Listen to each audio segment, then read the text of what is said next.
जय हिंद दोस्तों, एक बार फिर से स्वागत है आपके अपने चैनल सक्सेस ज्ञान अड्डा में। तो जितने भी लोगों का एनटीपीसी का एग्ज़ाम हो चुका है, उम्मीद कर रहा हूँ उनकी सेट बढ़िया गए होंगे। और जिनका अभी फेस बाकी है, तो मैं उनको यही कहूँगा कि आप जितने से ज़्यादा मॉक टेस्ट लगाओ, और जितना आप मॉक टेस्ट लगाओगे उसका रिजल्ट आपको एग्ज़ाम में देखने को मिलेगा। तो इसी को देखते हुए आज मैं आपके सामने एक सेट लेकर के आया हूँ एनटीपीसी और सीएचएसएल का और नेक्स्ट कमिंग सीजीएल एग्ज़ाम का, जो कि current affairs plus static GK से रहेगा। तो वीडियो में अंत तक बने रहें। अगर वीडियो अच्छा लगे तो वीडियो को लाइक कीजिए, शेयर कीजिए, और जो लोग नए हैं वो वीडियो को सब्सक्राइब करें ताकि वीडियो की नोटिफिकेशन सबसे पहले आप तक पहुंच सके। तो चलिए दोस्तों, शुरू करते हैं आज का सेशन। ये रहा पहला प्रश्न। बोकारो लौह इस्पात उद्योग की स्थापना किस पंचवर्षीय योजना में की हुई थी? तो पहले बात करें बोकारो लौह इस्पात उद्योग, तो ये झारखंड शहर में स्थित है। और इसके स्थापना की बात करें तो 1964 में इसकी स्थापना की हुई थी। किसकी सहायता से? तो ये रूस की सहायता से बोकारो इस्पात उद्योग की स्थापना की गई थी। अगला प्रश्न बनता है पंचवर्षीय योजना 5 ईयर प्लान से। 5 ईयर प्लान की बात करें तो इसे 1951 में से शुरू किया गया था। और इस आंसर की बात करें तो इसका आंसर हो जाएगा थर्ड 5 ईयर प्लान। इसका टाइम पीरियड आता है 1961 से 1966 तक। तो इस क्वेश्चन का इतना सारा क्वेश्चन बन सकता है। अगले प्रश्न की ओर चलते हैं। रामागुंडम थर्मल पावर संयंत्र कहाँ स्थित है? तो राइट आंसर हो जाएगा तेलंगाना में यह स्थित है। और एक महत्वपूर्ण थर्मल पावर की बात करें तो एक है कुंडनकुल्लम न्यूक्लियर पावर प्लांट, जो कि तमिलनाडु में स्थित है। अगला प्रश्न है हाल ही में किसे ग्लोब सॉकर पुरस्कार में प्लेयर ऑफ द सेंचुरी पुरस्कार से सम्मानित किया गया है?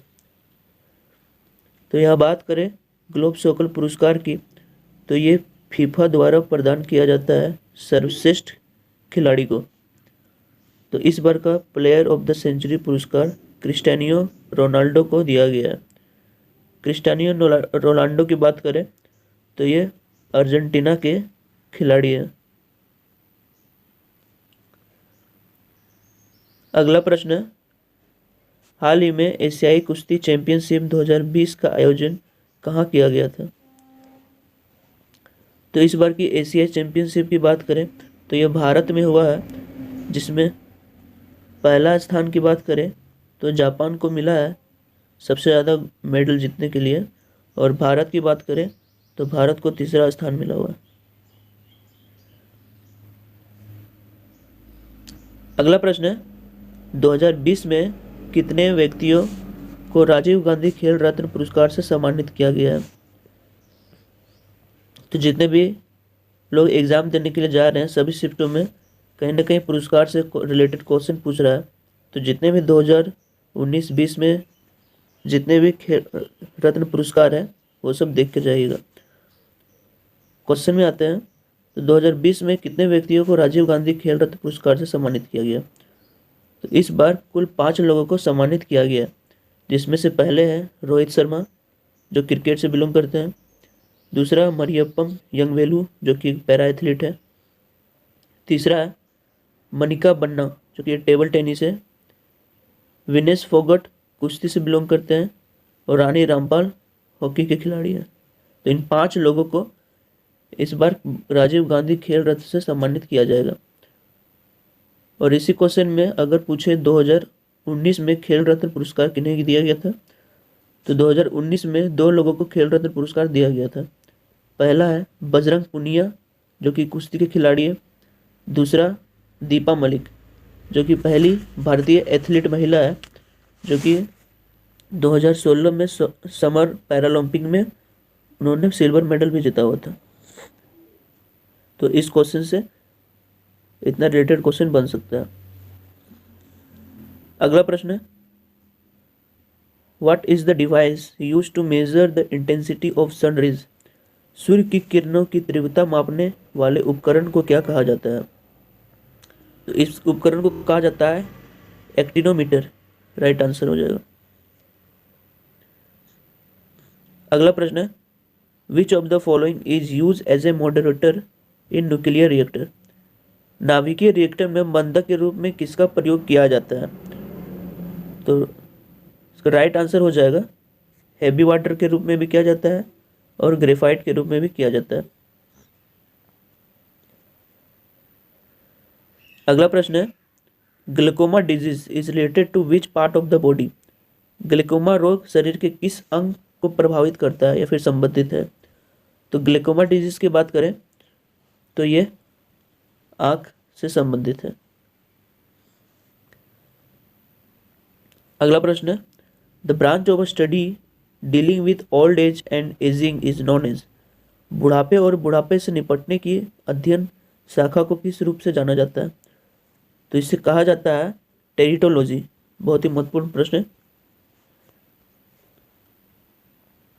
अगला प्रश्न है करंट अफेयर से, केंद्र सरकार ने किसे नाबार्ड का अध्यक्ष नियुक्त किया है? तो ये नियुक्त किया है गोविंद चिंतालू को। अगला प्रश्न, हाल ही में ईरान में अपने वर्तमान मुद्रा रियाल को बदलने का फैसला किया है। ईरान की नई करेंसी का क्या नाम है? तो ईरान की नई करेंसी का नाम है तोमान। और अगर एक तोमान की बात करें तो ये 10,000 रियाल के बराबर होता है। ये इंपॉर्टेंट पॉइंट है जो ध्यान रखने की जरूरत है। अगला प्रश्न है, 2020 में किसे times person of the year से नामित किया गया है? तो बात करें times person of the year तो उसे जॉय बिडेन और कमला हैरिस को किया गया है। जॉय बिडेन की बात करें तो ये 20 जनवरी 2021 को अमेरिका के नए राष्ट्रपति के रूप में शपथ लिए हुए हैं। कमला हैरिस की बात करें तो ये अमेरिका के उपराष्ट्रपति के रूप में शपथ ली हुई है। दोनों डेमोक्रेटिक पार्टी से बिलोंग करते हैं। अगला प्रश्न, डाउनस घास के मैदान किस राष्ट्र में स्थित है? तो डाउनस की बात करें घास की तो ये ऑस्ट्रेलिया में स्थित है। और भी घास से रिलेटेड बात करें तो पंपास जो कि अर्जेंटीना में है, प्रियरे जो कि यूएस और कनाडा में फेमस है, और लानोस जो कि वेनेजुएला में फेमस है। अगला प्रश्न है, मोरारजी देसाई के समाधि स्थल का क्या नाम है? तो मोरारजी देसाई की समाधि स्थल का नाम है अभय घाट। और भी समाधि स्थल से रिलेटेड कुछ क्वेश्चन बन सकता है, जैसे कि एक पूछता है विजय घाट। तो विजय घाट किसका समाधि स्थल है? लाल बहादुर शास्त्री की। ये नोट करने वाली बात है। दूसरा है किसान घाट। किसान घाट किसका है? चौधरी चरण सिंह जी का समाधि स्थल है। और एक पूछता है शक्ति स्थल। तो शक्ति स्थल किसका समाधि घाट है? इंदिरा गांधी जी का। तो इतना क्वेश्चन इस वाले क्वेश्चन से बन सकता है। अगला प्रश्न है, 2011 की जनगणना के आधार पर 2011 की जनगणना कौन सी भी जनगणना थी? जनगणना की बात करें तो यह 1872 से पूर्ण रूप से शुरू किया गया था और यह लॉर्ड मेयो के कार्यकाल से शुरू किया गया था। और उस समय की 1872 में जनगणना की पहले आयुक्त की बात करें तो ये चंद्रमौली सी चंद्रमौली थे। 2011 की जनगणना के आधार पर यह 15वां है। अगला प्रश्न है, दीपा मलिक ने खेलों से संन्यास लेने की घोषणा की है। दीपा को किस वर्ष राजीव गांधी खेल रत्न से सम्मानित किया गया था? अभी मैंने इस क्वेश्चन का जिक्र किया हुआ था कि दीपा मलिक को 2019 में दीपा मलिक को और बजरंग पुनिया को राजीव गांधी खेल रत्न से पुरस्कार सम्मानित किया गया था। दीपा मलिक की बात करें तो ये पहली भारतीय पैरा ओलंपिक एथलीट है जिन्होंने सिल्वर मेडल जीता हुआ था। और ये कब जीता हुआ था? 2016 में। तो दीपा मलिक से इतने बात को ध्यान रखना है बस कि इन्होंने समर ओलंपिक 2016 में सिल्वर मेडल जीता हुआ था। अगला प्रश्न है, हाल ही में कोविड-19 से निपटने के लिए G20 देशों के अध्यक्ष एक आपात बैठक बुलाई है। वर्तमान G20 अध्यक्ष देश किसने पारित किया हुआ है?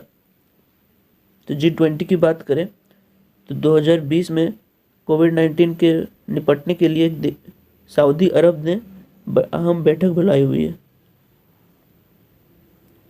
अगला प्रश्न है, फ्रेंच ओपन टूर्नामेंट किस मैदान में खेला जाता है? अगर ग्रैंड स्लैम की बात करें तो ये चार भागों में बांटा हुआ है।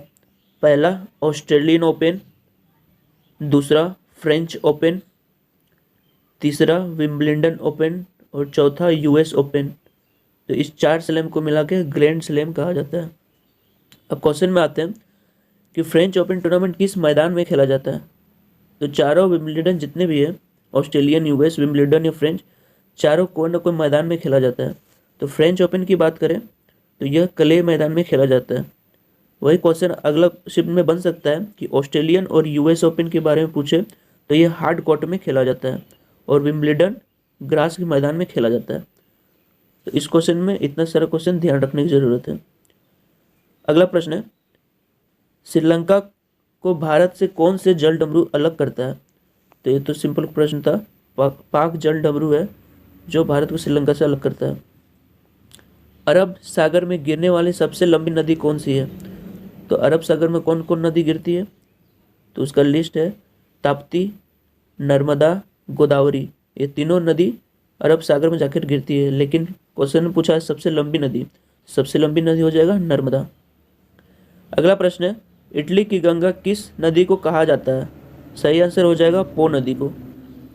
उत्तरी अमेरिका को दक्षिण अमेरिका से कौन जोड़ता है? ये इंपॉर्टेंट क्वेश्चन रहेगा। उत्तरी अमेरिका को दक्षिण अमेरिका से पनामा नहर जोड़ता है। अगला प्रश्न है, चंद्रयान मिशन 2 के लैंडर का क्या नाम था? यह भी महत्वपूर्ण प्रश्न है। अगर इस क्वेश्चन की बात करें तो इस बार किसी शिफ्ट में ये क्वेश्चन को देखने मिला था। तो राइट आंसर हो जाएगा विक्रम। लैंडर को विक्रम के नाम से जाना जाता है। और इसी से रिलेटेड एक और क्वेश्चन है, चंद्रयान मिशन 2 के रोवर को क्या नाम रखा गया है? तो चंद्रयान 2 के रोवर का नाम लिखा गया है प्रज्ञान। अगला प्रश्न है, किस देश ने अपना पहला मंगल मिशन होप लॉन्च किया है? तो ये किसने लॉन्च किया है? यूएई, यूनाइटेड अरब अमीरात। नेक्स्ट प्रश्न, पहला मानवता के लिए गुलबेकियन पुरस्कार से सम्मानित किया गया है। ये क्वेश्चन छप सकता है इस बार। तो गुलबेकियन पुरस्कार की बात करें तो ये उन्हें दिया जाता है जो पर्यावरण की संरक्षण के लिए कोई ना कोई स्टेप उठाया हुआ है बेहतरीन। तो इसका राइट आंसर हो जाएगा ग्रेटा थनबर्ग को दिया गया है। अगला प्रश्न है, बुक से रिलेटेड है, वन अरेंज मर्डर पुस्तक के लेखक कौन है? तो वन अरेंज मर्डर के लेखक है चेतन भगत। चेतन भगत के और अदर फेमस बुक की बात करें तो आता है 3 मिस्टेक ऑफ माई लाइफ। अगला है one Indian girl, the story of my marriage, half girlfriend, 2 states जैसे महत्वपूर्ण फेमस बुक इन्होंने लिखा है। अगला प्रश्न है, पालघाट दर्रे किन 2 दक्षिण शहरों को जोड़ता है? यह भी एक जबरदस्त प्रश्न है जो कि छप सकता है इस बार के फेज में। तो पालघाट की बात करें तो ये कोयम्बटूर से कोच्चि को जोड़ता है। दर्रे क्या होता है? दर्रे कोई भी 2 शहर है और उस शहर के बीच में पहाड़ है, तो पहाड़ को काट के उन दोनों शहर के बीच का रास्ता बनाया जाता है, तो उसे दर्रा कहते हैं। तो इसी प्रश्न से अगला प्रश्न भी बन सकता है, थालघाट से अगले फेज में पूछ सकता है कि थालघाट किन 2 शहर को जोड़ता है? तो ये नासिक और मुंबई को जोड़ता है। और अगर भोरघाट की बात करें तो यह मुंबई और पुणे को जोड़ता है। अगला प्रश्न है, अलकनंदा एवं भागीरथी आपस में मिलकर किस नदी का उद्गम कराती है? तो अलकनंदा और भागीरथी नदी आपस में मिलकर गंगा नदी का उद्गम कराती है। अगर गंगा नदी की बात करें तो ये सबसे पहले ऋषिकेश में इसकी क्षति मिलती है। अगला प्रश्न है और आज का मेरा आखिरी प्रश्न है, ब्रिटिश संसद में चुने जाने वाले पहले भारतीय का नाम बताइए। तो ब्रिटिश संसद में वन एंड ओनली भारतीय चुने गए हैं वो दादा भाई नौरोजी हैं। दादा भाई नौरोजी की बात करें तो इन्हें grand old man of India के नाम से भी जाना जाता है। इन्होंने मेंबर ऑफ पार्लियामेंट का, अगर इनके कार्यकाल की बात करें जो कि यूनाइटेड किंगडम में था, वो 1892 से 1895 तक रहा है। और इनकी बात करें तो यह लिबरल पार्टी से बिलोंग करते थे। तो दादा भाई नौरोजी से इतना क्वेश्चन बन सकता है। तो ये रहा मेरा आज का सेशन। उम्मीद करता हूँ आपको आज का सेशन अच्छा लगा होगा।